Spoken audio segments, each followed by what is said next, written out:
बापरे, माझ्यासोबत लयच अवघड झालं ना. आता तुम्हाला सांगते मी.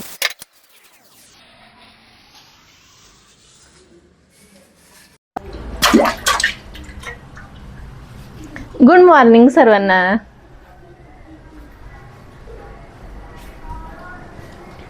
गुड मॉर्निंग सर्वांना. आपल्या डीएन हिंगोलीकर यूट्यूब चॅनलमध्ये खूप खूप स्वागत आहे. चला काय सांगा, आज एवढी गडबड झाली. बापरे, माझ्यासोबत लयच अवघड झालं ना.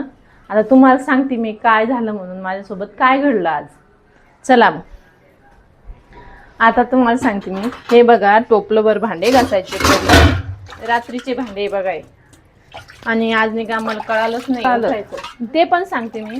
रोज नाही का आमच्या खिडकीतून एवढं भारी ऊन पडतंय सकाळी सकाळी, आणि आज नाही का अंधारूनच होतं, कारण आभाळ असल्यामुळं आणि रात्री खूप पाऊस झाला त्यामुळं आता अंधारूनच आहे, आभाळ आहे त्यामुळं.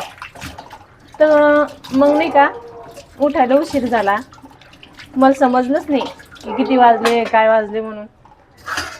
मला वाटलं 5 वाजले का नाही, पण वाजले होते 8. तर मग चला म्हणलं आता उठते काही गडबडीनं, अशी कपडे अंगावरचे काढले आणि पळाली पटकन की नमूल उशीर होतो शाळेला. मला पण उठायला उशीर झाला. मग आता उशीर कसा, आता नमूल कसा उशीर झाला ते पण सांगते. आता हे भांडे घासून राहिले मी, टोपलंभर भांडे घासायचे आणि मग नंतर चहा करायचा, नमूल डब्याला करायचं आणि नमूल शाळेत नेऊन घालायची. आता तुम्ही सांगा किती गडबडीनं आवरून नाही मला, पण तरी पण मी एवढं गडबडीनं आवरायला लागली. चला म्हणलं आवरून घेते. मग नाही शाळेत नेऊन घाललाच आहे ना मुलं, उशीर बरोबर टायमावरच नेऊन घाललाय, त्याच्यामुळे गडबडीनं आवरते. चला मग आवरते. पण तुमच्याकडं मला सांगा पाऊस झाला का नाही. सगळा जून महिना आहे ना संपत आला, पण पाऊस पडला नव्हता. आता बरं झालं चांगला पाऊस पडला, कारण शेतात नाही का भरपूर कामं राहिले, ते कामं आटपणं लागते, सरकी लावणं लागते.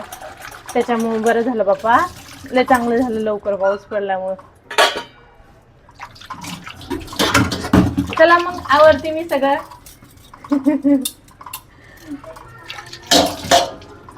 चला बाय.